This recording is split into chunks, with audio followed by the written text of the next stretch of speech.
Kevin single-handedly is the best salesman I've ever met in my life. I don't even think sales is what I'm the best at. I think getting people excited about what I am passionate about is probably the thing that I'm the best at. He recruited me into it when I was 30 because I did not want to say, oh, I'm in sales. I wanted to say I was an entrepreneur. There's never a wrong time to fire the right person. Life is a pitch. It's simply that. It is a pitch, and it is fun. Well, let's make sure that you're being sold what you want and you're selling what you actually want to sell. I really just love selling. It's the easiest thing on the planet if you believe in yourself. Let's buckle up. By the way, my name's JL. This is Sell Anything. So welcome to the Sell Anything podcast. With me is the one and only Kevin Trost. Now, why is Kevin important? Kevin single-handedly is the best salesman I've ever met in my life. Kevin is one of my best friends on the planet. No disrespect to any of the other people that have been on the podcast, but literally I'm the most excited about this one.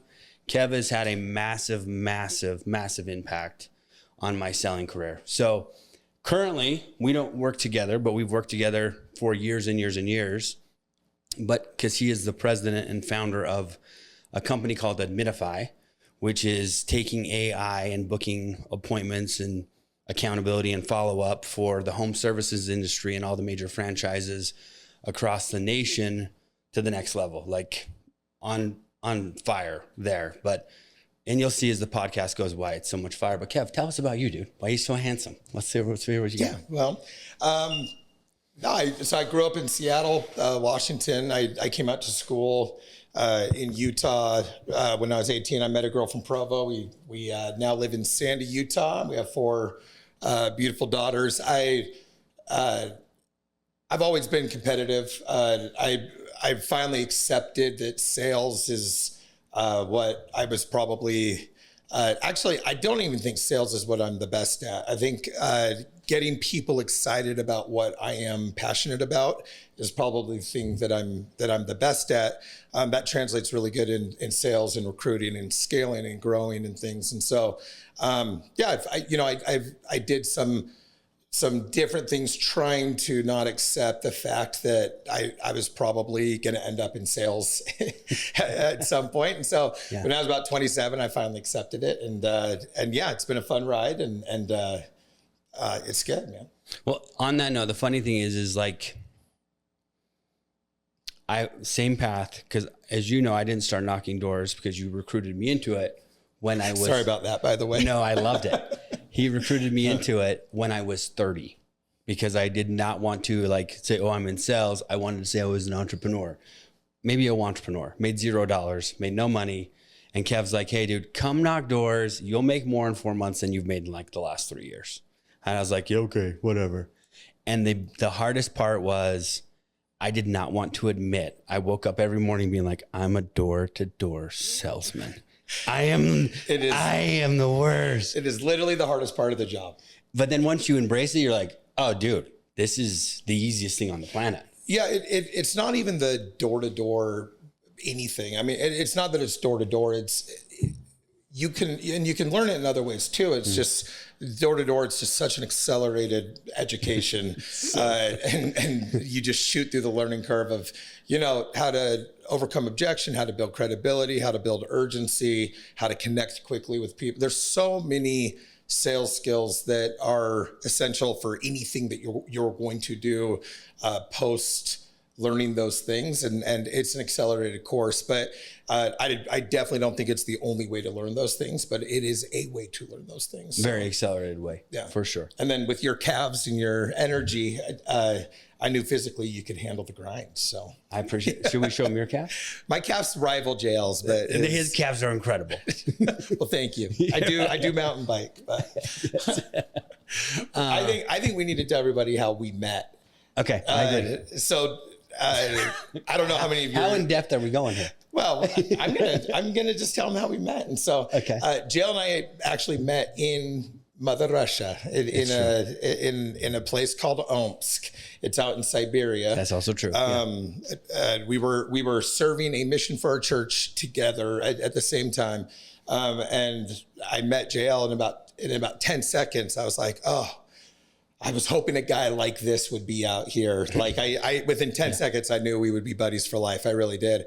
And I like to invade personal space for sure. A lot of my really good friends, our first time meeting involves some type of me, in their circle where they're uncomfortable. But, we were just talking and I thought it was appropriate to just go kind of, lay my head down on your lower back as we talked. And it was pretty funny, but you just rolled with it, and I was just like, I like this guy. I don't know what's happening. The feeling I have right now is the feeling I had then, where I was like, I'm pretty sure this is not normal. This is probably not what I want my listeners to know. No, but there's a couple things from a first impression from you, that I think is really important. And it's number one, just energy. You can't fake energy, but it's contagious. And if you have it, people want to be around you. They want to be a part of you. They want to be a part of whatever you're doing. And some people have to fake it. But if you don't think you need it, if you want to attract people to you, then you're wrong. And so you either have it, or you learn how to have it, or you fake it, or you fake it until you have it. And then when there's enough people watching, then it's a lot easier to probably to exude it. But your energy was amazing. Your work ethic is ridiculous. You can learn those things, but when they're natural, like, you have a head start for sure. Right. And so, and you can tell a lot about a person by like their intentions, like why are they doing something? And I don't think it's wrong to do things for a lot of different reasons. I don't think there's one right reason to do something. And it was really important for you you were really competitive with the other people that were being judged in the same way that you were at the time. You were competitive with yourself, which is probably way more impressive. And then one of my favorite things about you is it was important for you that you impressed your leaders and the people that you considered your leaders, which that's always been important to me too. And I think that for some reason, a lot of people don't like to admit that, but I think that's like I look for that even when I hire people now. Like I think there's nothing like noble about not wanting to impress the people that are counting on you. You know what I mean? And so that I remember, like, dude, there was a great man in both of our lives named Larry Lawrence, and it was really important to you what he thought of you. And I promise it was to me too. And I think it's important to not even admit that, just acknowledge that that's healthy. I think that's important. Yeah. No, 100% there. And I think we learn a ton of those lessons growing up playing sports. Like, because if the coach doesn't like you, or you can't perform and do the tasks the coach wants you to do, you don't play. And if you're competitive, you want to play because you can influence the outcome if you're on the field. And so if you're not on the field, like, I'm going to just cheer for me over here. No. I'm going to do what he asked me to do so I can get in the game. Yeah. If you've chose to take the other direction on that, I mean, it's so funny. We don't talk about this stuff that much, but if you've chose to go the contrarian route to impressing the people, he's smart. to impressing the people that you should be impressing at whatever stage that you're in, you're probably not going to get a lot of playing time. You're probably not going to get a lot of opportunities. You're probably not going to turn an opportunity into whatever its full potential would have been for you. You're probably not going to marry a very impressive spouse, because it can go both ways, right? Like, I think impressing the people that at that stage you need to be impressing, I actually think embrace it. Like, let that be part of the journey. 100%.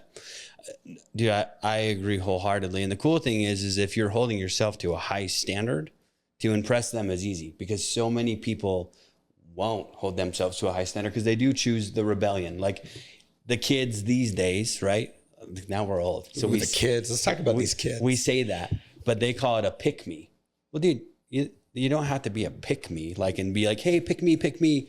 Just do the work. Just do what's required and what's asked, and you'll get picked. But if you're like, I'm not going to do it just to prove a point, well, then you're going to sit your butt on the sideline.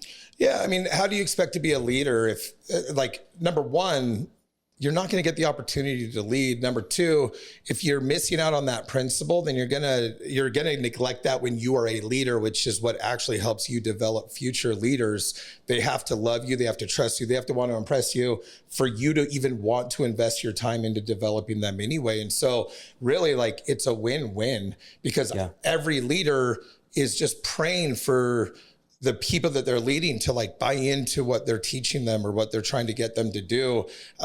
So to push back against that, you're only limiting yourself, and you're probably just not going to learn what you could have learned, and the doors aren't going to open up the way that they would have if you just buy in. So just whatever stage you're in, just buy in all the way on that stage. Why not? You're spending the time anyway. May as well have everyone like you along the way. So in missions, we have these things called zone conferences, where once a month the leadership of the mission will come in and just basically fire up the missionaries, hold them accountable, make sure they're doing what they're supposed to do. And they're usually like themes that are like of the conference.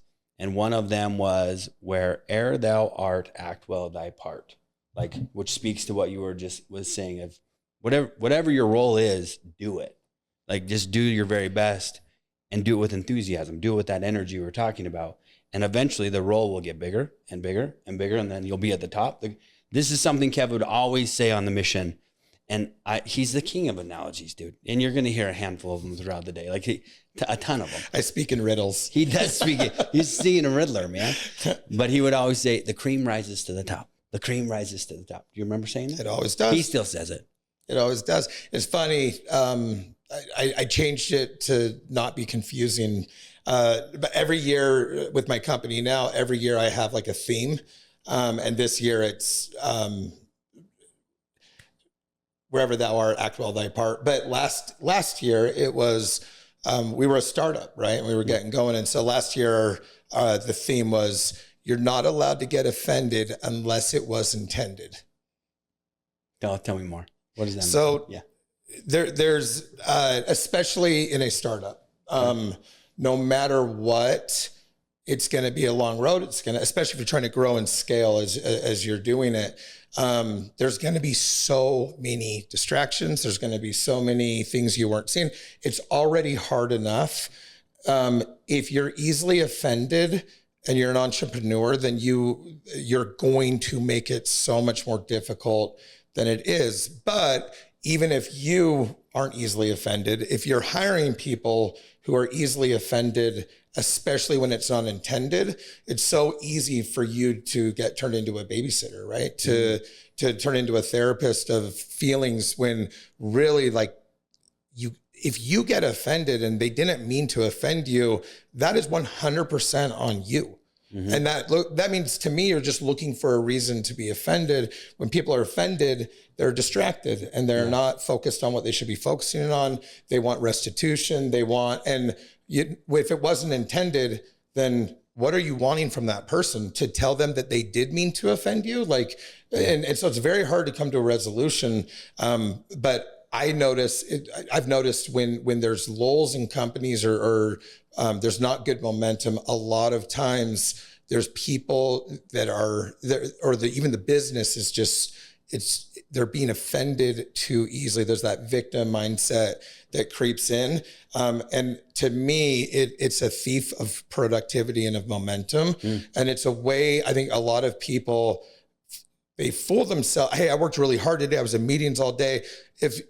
If all day you were in meetings talking about feelings and things that didn't have anything to do with like the production or your job, or then you were busy just not doing anything that was helpful. And if you're offended, you're probably also distracting the people around you or your leaders from getting done what they need to do. And so when people come into my office and they're offended by something or they're complaining about something, I always say, before you go on, do you think that was their intent? Do you think that was, hey, when that guy didn't buy that from you, do you think he wanted you to take it personal? Or do you think that you could learn what you can from that and go get better the next time, but it just might not have been the right time? And if you did everything right on your side and he still didn't get that, why would you? Then it wasn't the right time for him. You can also let that shut you down for a day, right? Mm-hmm. And so, don't get offended. Yeah, I agree with that. But now we're a year, now we're in year 2 of Amenify. It's time for everyone to really focus on what they're doing and exponentially do that better for us to get to the next stage of our business. So not only do we not have, but a year of not getting offended, you kind of get that out of your culture. And when it starts to creep in, everybody's on the same page, right? And so everyone in my company heard that phrase so many times that when they think to start complaining about something, I can watch them asking themselves like, somebody's going to ask me if it was intended. I actually probably wasn't, right? Because very rarely are there people running around your business trying to offend other people. And if there are, get them out, right? So if there is people doing that, then as a leader, that like either get it out or deal with it. That's up to you. No, that is very true. That's good. Catchy. Thanks. It's very catchy. Did you come up with that? I'm sure I didn't come up with it, but I don't know who to give credit to. So no, I like that. Well, and the fun thing is with a startup or any entrepreneurial venture or 1099 or commission-based thing, there are people they're so competitive that one of their competitive edges is they do want to offend you. They do want to piss you off. And if they can get in your head and take you out of your game, that's on you, dude. That's 100%. With the guy on the door, get a real job. Okay. I love that guy. Thank you, that guy, every time you said that to me, right? Yeah. No, but again, it's up to you how you react to your response. Yep. Even when they mean to offend you, you can still just choose not to be offended. But like 1,000%. You can let that fuel you or shut you down. It's constant. And usually when I like go into a business and see inefficiencies or what, the bigger the business, if there's a culture of complaining, of victim mentality and things, it's really hard to scale past a certain point because all of the leaders are spending all of their time like validating people and overcoming, they're counselors rather than business owners half the time. And so if you find yourself, I mean, here, honestly, like I had a reality check one day. I went home. I'm like, that was like the busiest day I've ever had. I got nothing accomplished. And all I did was like navigate through people's feelings. I was like, I'm exhausted. They weren't being productive either. And my whole day was spent on that. And I just realized, I was like, oh, when did my job become just making people feel good enough to go do what I'm paying them to do? That's a real thing, dude. Right. And so when we started this, I was just like, hey, let's just set a culture of, because I really think more businesses are suffering from a victim culture mentality type of a thing and you don't want your leaders spending their time on that. You want your leaders growing, scaling, motivating, producing. Like that's what you want them doing. So 1,000%. And the tough part is when you're going into the marketplace, you're already faced with a bunch of objections of why someone is going to choose to go with you. And you can't come up with a good reason or pitch to tell them or explain to them why, if you're only handling the internal objections. If you're handling all the internal objections in the company of, oh, she said this and they said that. Oh, he's not doing his job. Oh, they messed up account. No, dude, it doesn't matter. Like we are a unified team and the tip of the spear is going into the marketplace.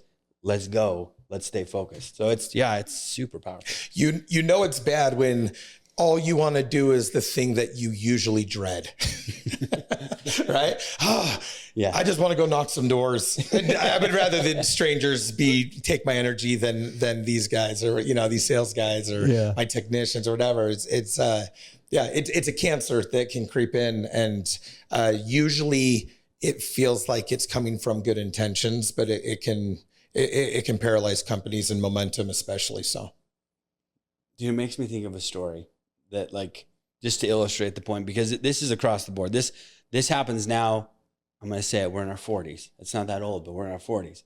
But it also happened in our 20s because it makes me think of that wonderful little place called Omsk of an elder who decided to go against the system and stop doing the work that he was supposed to be doing and start looking for you remember? You know exactly. I know exactly what you're talking about. And you said something that has actually stuck with me for over 20 years now of like, well, that was a real quick way to throw a monkey wrench in the momentum. Do you remember saying that? Yeah.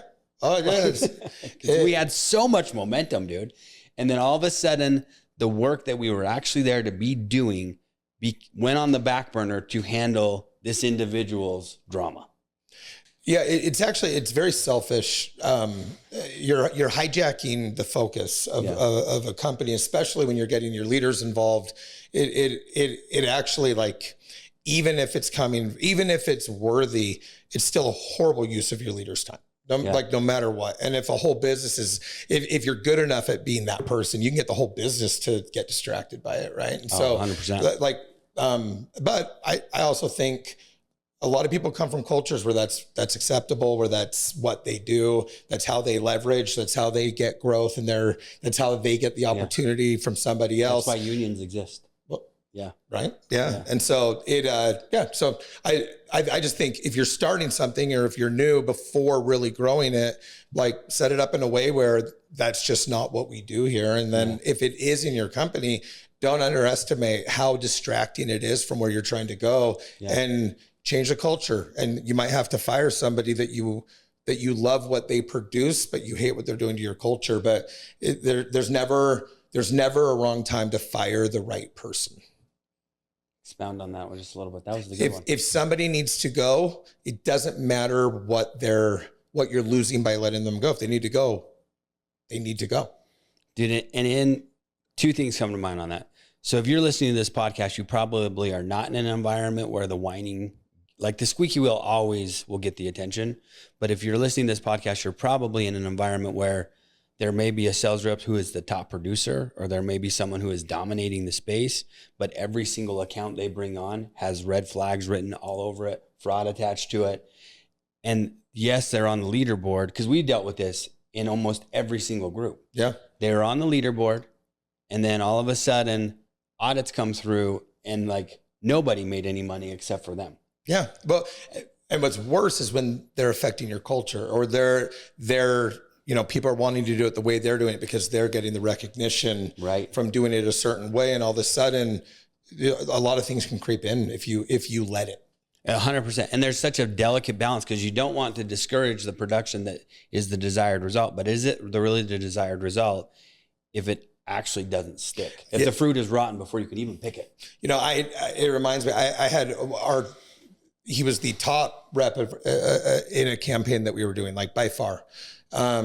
But he also was, he was so far the top rep. Usually the top rep, there's distance between him and the next person, right? So not only do I love the production, but he, like, single-handedly was keeping my complaint and cancel department very busy, right? And I would say to him, I'm like, hey, I would rather have 6 good, whatever that was, than 10, and 9 of them be good, but 1 of them be that bad. I would sacrifice 3 good ones for that 1 bad one all day long, because it is destroying our company, dude. Like, it's destroying our momentum. And if you can't figure out how to walk away from those questionable ones that are now, maybe 2 of them were questionable and they went on the good side, but 1 of them went on the other side. I'd rather not have any of those. Mm-hmm. And I'd rather you still be the top rep at 6 instead of at 10. Because really his ego was the only thing that was holding him back from me being able to promote him into actual leadership. And it wasn't because of his production. His production would suggest he should have been my president of sales, but I couldn't even make him a car driver to train 1 rep because his ego wouldn't allow him to do it. Right. Yeah. And so, ego is a whole nother discussion, but but also, guess what? I ended up firing that guy, and I had to, and I should have done it earlier. And I knew I should have done it earlier, but I didn't, my ego probably didn't allow me to, I didn't not want that production. Right. Yeah. Like, and there were a lot of things I think he did great for the company, and he was pace setter, and all those things, but all of those things are the things I justified keeping him around, when in hindsight, there's not one day I wish I would have kept him on longer. I know that. Yeah. And there's about 2 years I wish I would have let him go earlier. So it's a real thing, man. So true.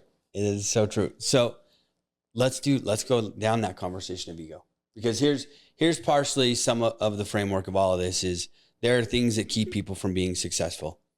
Ego is definitely one of those things. So here's the thing about Kev, because I will admit I have an ego, and Kev is one of the first ones that will call me out on it. And he is right 19 out of 19. no. See, you go. 19 out of 17 times he is right. Like, so he usually can see because as mentioned at the beginning, we're both very competitive. You bring in another dude who is good at sales, or even it could be a girl. It doesn't even matter.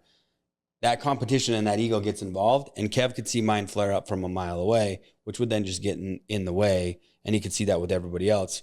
Like, tell us what are your thoughts on ego and how to manage it? Yeah, and I mean, I think ego's a big word. Ego's like, I'm in AI now. AI is such a big word, and it means something different to everybody, right? And everyone's probably right with their version of what it means to them. So the word ego is a giant word, but it's only 3 letters. But but I actually think ego is what makes you burn a bridge. Ego is what makes you actually not get the opportunities that you are probably more than qualified for.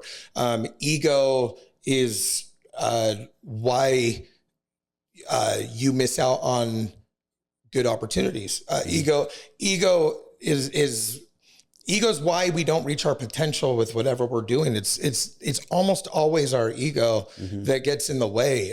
Ego is also what can fuel us and things like, I think the biggest things for me with ego is, does it really matter who's right or wrong if you're actually focused on the end result? Like, it really isn't. Like, I did a training this morning actually with a group, and I was just like, your ego is the only thing holding you back from your egos. Once you drop the ego on admitting that you're a door knocker, you probably sold 3 times as many accounts because your ego wasn't making you be apologetic even to the people that you were probably selling to, right? And to yourself, right? And no, but ego is also like a very positive word in used in a different way, right? And so I just think I see more people miss out on opportunities, more people stay stuck in where they're at, more people not get involved in things where they should be involved in, or more people not take the chances they should because of ego, right? And if you can find out how to just take the L, especially if you're a leader.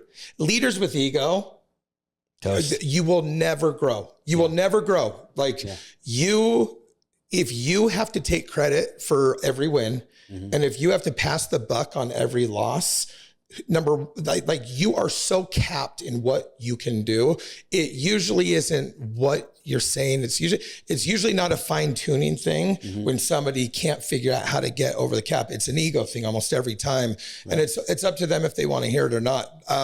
One thing I usually tell people, you're right. I call you out the second I see it. Even before it happens, we'll talk about it because, and you do it with me too. I completely recognize it.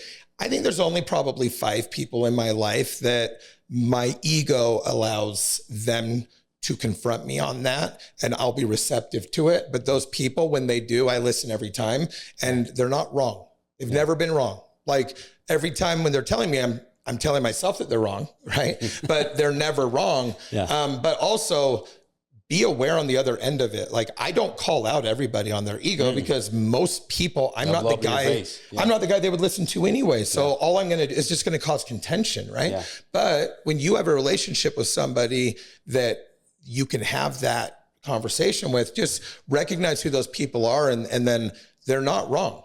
Like, they're not wrong. Like, when you call me out, I get defensive every time, right? And we push back. You do it to me too. So the first thing, no matter what, we're going to push back because we're competitive and we have egos, dude. It's okay. That's what makes us good at what we do too.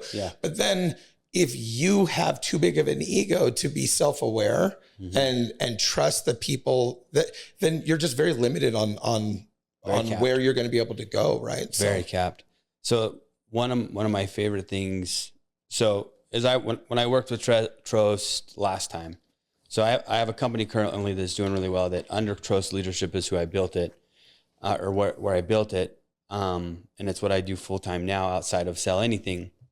But I take zero credit for that, by the way. JL, everyone listening to this podcast knows that he's more than capable of everything. It was good. He gave me the opportunity and I ran with it because I didn't let my ego get in the way. But there was a moment where my ego did get in the way, and I was like, cool, man, I'm going to go do something else. And he's like, dude, quit being retarded. I'm going to say that. I said that. So like, we'll probably cut that out. No, I said it. Quit letting your ego be in the way, and let's do it. And we did it, and it was great. So, but with that, as I was building that out, I went through this course called Neuro-Linguistic Programming, and went as high into it as I could, got the certificates that I needed. But one of the foundational principles of that entire thing is our greatest limitations are simply the things we haven't considered. Meaning, if our ego thinks we know everything, then we're too blind to see what resources are available to us. If we just get our ego out of the way and say, what am I not considering? What am I missing that if I allowed that into the equation, the problem will solve? And a lot of times as a competitive dude, it's not what, it's who. And so you need to step down and be like, okay, their skill set is way better than mine for this. Put him in the game, and I'm going to just watch for a second, and then I'll play my part. Yeah. If you're not teachable, you're probably not very fun to work with. You're probably not very fun to work for. Yeah. You're probably not getting better at whatever it is that you're doing. And one thing I literally, like, even when I would train, even when I was training somebody where I've been doing it for 10 years and they were brand new, I would like, hey, what can I learn from, dude, this kid has skills that I don't have. I don't know what they are maybe yet. Well, I'm going to learn something from this. There's going to be something he does that I like that I could incorporate into the way that I do it too. Yeah. If you're always learning, then it also feels good. Like I give credit like very freely when I like something or like I acknowledge it and things. I think the older I get and maybe the higher up in a company that I get or a higher up position or whatever, I notice I tend to become more teachable actually. And I tend to give the credit, I let the credit flow down the river. You know, it's always important to me that the people above me are noticing what I do or whatever. But like that is being a leader. I just think about the leaders you like to work with. You know, they're giving you recognition, even sometimes when you don't deserve it. Like you want to get somebody to be loyal to you, be loyal to them. And your ego is the only thing probably holding you back. And loyalty to me is, it's important to be loyal to the people above you. And those are usually the people who require it or ask for it. But if you really get it, like be loyal to the people that you're leading and have fun scaling as big as you want to get. Yeah. Yeah. But spot on. If you are a good leader and people will follow you, you can go so much further than just trying to do it by yourself. 1,000%. And the only way that you're a good leader, in my opinion, is if you are loyal and you have integrity and do the best. You're not going to be perfect. Like that is something that has taken me forever, which my ego is like, dude, you got to be perfect. Dude, I can't tell you how many sleepless nights I had over just my stupid ego telling me I had to be perfect, where really all you have to do to be successful is do your best. Like just do what you're supposed to do, when you're supposed to do it, how you're supposed to do it, and what you said you're going to do. That's it. And all of the dots will connect. Maybe not as fast as you want them to, but they will connect for sure every time. Tell us some more, dude. Give us some more nuggets here. Some more nuggets? Yeah. Okay, you want a sales one that I've been on lately? Yeah. Okay, this is the last 2 weeks. Yeah. So I've been looking internally, like at, you know, my company and what is the one thing that we can do that would raise all ships, right? Not just sales, not just our back end, not just our tech department, and I'm in tech now. It's a very different world than probably what most people would consider my skill set being. Most people probably wouldn't say, "Oh yeah, Trost is." Can I just help them understand what you're saying? Yeah, guys, I can't tell you how many times we sat in Kev's office trying to get him logged into his email. I can't tell you how many times. Know your skill sets, know your strengths, but it doesn't matter what was in that email. He got every one of us excited to go do whatever we needed to do. You know, one thing when I got hired, you know, when you hire somebody, I got hired as the president of sales for a decent sized company, and so tell them the growth that you did that first year, dude. It was massive. It was no joke. Okay, we'll get into that. Let me tell this part first, and then I'll go there. So, of course, you do your due diligence, and you know, one of so the owner of the company, I was like, well, I didn't know him previous, but obviously he had like asked around, and he's like, I was like, so what are the, you know, what made you want to like even talk to me about this opportunity? And he told me all the good things, right? And I go, what are the bad, like, what are the things that scare you? Like, what are the things you heard that, that gave you any, you know, apprehension at all? And he goes, yeah, I heard that you do not, he goes, your weakness is your attention to details, and you're really bad at emails. Really bad. Really bad. No, if you email me, then you just don't know me. Like, for real. That's what I've heard people say that. Like, oh, you emailed Trost? Oh, yeah, you don't even know him then. You had to text him. No, and I said, like, well, how big of a problem is that going to be? And he goes, I'm not hiring you to be good at emails. And I loved that, because I'm like, thank you. Do you want me to be really good at emails? Because I can spend a lot of time and I can get good at emails. Yeah. But would you rather let's get me an assistant or something who can be really good at my emails and let me go do what you hired me to do? Yeah. I don't know that that's the right answer for everybody, but my strengths are really, really strong. My weaknesses are weak, right? Yeah. I'm not capable of doing them though. Like, I could spend my time and my focus and I could be fine at those things. I'm never going to be great at those things. I'm never going to be as good as that guy at that thing when that's his strength. And so I would just say, like, I appreciated that he didn't want me to be good at everything, because that would have felt overwhelming anyway. Yeah. He wanted me to be really good at the thing that he was bringing me in for. And I liked that we were able to be honest about the other side of it. Because I could be just as good as anybody else at emails. It's just, that would take me away from what I'm good at and what you want me there for. Right. So I transitioned to a company, and it was a direct marketing company, a customer acquisition company. And the year that I got there, when I was considering leaving, in fact, we were working together at the time. We were actually working closely together. Yeah. We were together. Yeah. And so it's funny that I got a call on a Thursday, about this opportunity. In the 4 years that I had been at my previous, I was at Vivint, and I was, great company, growing, and things were going good there.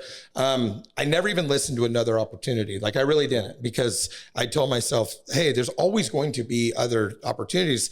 I chose this one. I'm going to put my head down for 4 years. I'm going to go 100. Actually, I said 3 years, but we were in a groove. So, and me and you got to work together that next year. So I wasn't going anywhere. So I didn't even look at anything else for 4 years. And it let me really maximize the opportunity that was in front of me that I chose. Like, right. Like, a lot of people choose an opportunity, then are hoping something better comes. Maybe you shouldn't have chose that opportunity then. Yeah.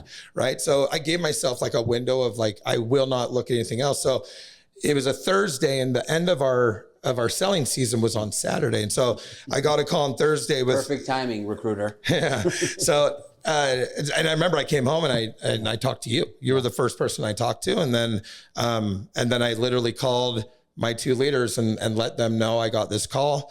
And it definitely probably threw a wrench in a lot of plans and things. There's just the potential of it, but I wanted to be upfront about it. And so, and he said, well, my leader said, well, okay, are you leaving tonight? Like, what does this mean? I'm like, oh, I didn't even talk to them about the opportunity, but I'm telling you, I'm going to go talk to them about it. I want to be upfront with you. But at the same time, I committed to being here till Saturday. And so Saturday night, I knocked my last door, and it was dark, and it was in Savannah, Georgia. And it was great. And I wanted to end, if this was the end, I wanted to end on on a good note. And so I knocked my last door. I got that. I wasn't going to not end on a sale. So I got that sale, and then I got my car, and I literally drove 31 hours straight to fill out this other opportunity. And I liked where I was. I actually did. I wasn't disgruntled at all. Yeah. There was one thing that probably it came down to, and it was, where I was at Vivint. I love everything about Vivint. In fact, I love this about Vivint. It just wasn't the right fit for me. I don't like competing against my friends. I don't like competing against my friends. I like competing with my friends, right? I like being really happy for my friends when they do good, but I'm never going to let them beat me. And that way I stay in a good attitude. I don't give excuses or discredit what they've done, but also I owe it to them to go do more. And that's how we all push each other. Right. And so I wanted to, so my only question to on this new opportunity is, hey, if I come into this role, I'm doing it because I want to create a culture where we're competing with each other, not against each other. And I think that you can do that in sales. I haven't really found it. But that's what I wanted to create. And so they were already the number one dealer for how they were measured at the time. But they had done 16,000, 592 accounts the previous year. But the president of sales had left and he had taken the entire sales force with him. And so he was, I remember I was like, well, if I come over, I'm not bringing like my teams. I'm going to leave them there because those are my friends too. I'm not going to I don't want to leave a path of destruction when I leave Vivint, and I'm not going to hurt my friends. And between you and Brock and Cheyenne and just, even the people I weren't working with directly, even Todd Peterson, I was very grateful for everything that everyone had done for me. Yeah. And so when I left, I didn't take anyone with me or anything. You actually encouraged me to stay there. I made you stay because the optics would have been bad either way. Then we would have been burning a bridge, and I didn't want you to do that either. And so, and so when I left, I just started fresh, but when I came, I just said, hey, is it even a thing to do 100,000 account installs of it was for DirecTV, and I was like, is there enough equipment in the world? Are there enough people that could be technicians? Is this company built in a way, could we do 100,000 installs in a year? And most people in the room told me why that's not realistic and why that's not that's just something that, this isn't Vivint Trost, da, da, da, da, da. I'm like, yeah. I'm not asking you guys to believe it's possible. I'm just asking, is it physically possible to do that? And the guy that was over the tech program and one of the best dudes I've ever worked with, he looked at me, he goes, if you can sell 100,000, I will make sure they get installed. And I said, that's all I got to hear. I was like, I don't need you to buy into it. I'm not going to promise you guys anything. I just need to know that within 3 years, if we can acquire 100,000 new customers, that this company is capable of fulfilling that. And when he said yes, I'm like, cool. I started talking about, I didn't talk about 100,000 accounts again that year. I talked about 30,000 accounts. Cause I knew if we could go from 17,000 to 30,000 accounts that first year, then that puts us on a trajectory where, we just got to double 2 more times. Right. Well, we actually hit 30,000 accounts. I remember it was the week of Thanksgiving. And I was like, hey, can you guys let me know when we hit 30,000 accounts? Like, I want to know the sale. And about an hour later, Chris Redfern comes to my office. He's like, Trost, we hit it 2 days ago. And I was just like, it was funny. I felt zero satisfaction. Yeah. I thought to myself, if we can hit 35 my blessings, my curse, I'm never satisfied. Right. So I was like, if we can hit 35, we can do this in 2 years. I remember that's the first thing I thought. And I said, we have to hit 35,000 by the end of the year. And literally I never said the word 30 again. I didn't care. I wanted 35,000. The most accounts, and keep in mind, this was the biggest company at what they did. The most accounts they'd ever done in December was I think just under 700 accounts. And I was like, we can do 5,000 accounts. You guys, and I just started, I started preaching 35,000 at the end of the year. And honestly, even I remember the owner of the company's like, do I need to go knock doors? Like when it was coming down to the wire, like it was really cool. Like everyone really did buy into it. Yeah. At the end of the year, when the final numbers got pulled, we were at 35,002 accounts. So we got it by 2 accounts. Crazy. Yeah. but it also like it lift that getting to 30 isn't what lifted the lid. It's getting to 35 when we already hit our goal. Yeah. When we went and did something in December that was, you know, I mean, going from 700 to over 5,000. Yeah. That is when we actually like lifted the lid of what we're capable of. The next year we did over 122,000 and we just went from there. And so, wow. Yeah, we literally went from 17,000 to 0 sales guys to 35,000. So we doubled, which was I think a lot of people would have been very satisfied there, right? We doubled and we cleaned up the culture, and not that it was broken. It was just, I think everyone was digging the new culture, and there was, you know, growth is motivating and exciting, and people like coming to work, and it felt good. We could have easily gotten to 40 or to 50 and it would have felt very worthy, you know, and impressive. But getting to 122, because then we just started preaching 100,000, and we created a culture where we didn't just hit our goals, we exceeded them, and getting really those extra 22,000 accounts. I'm more proud of those than I am the 20,000, but the most proud accounts I've ever been, there was one account at Vivint where I was convinced I was going to have the biggest day of my life, and I didn't get my first sale till 11 at night, but I got it, and I didn't go home. I didn't give up. But that was the sale I'm most proud of. But those 5,000 accounts, when we could have taken our foot off the gas, because we hit our quotas, we hit our goals, you know, whatever. But that's when we like kicked it into full gear, and we did more in December than most companies did in a year that we were competing with. Like those were actually the accounts I'm probably most proud of any accounts in my life. So I'm more proud of those 5 than the 122,000. Well, but the cool thing with that is that was also the year, just from my recollection, like AT&T already or DirecTV already really loved the company that was doing what they were doing. You guys were the biggest already.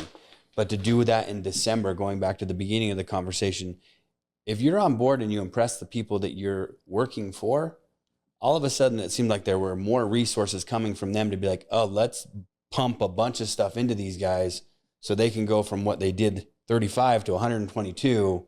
Like, let's talk about that for a minute, actually. Okay. So what's fair in business, right? Mm-hmm. So I'm sure other companies looked at the treatment that we would get being at the top, which helped propel us to creating so much distance between us and everybody else that now it's just not even the same. Now we're not competing anymore, right?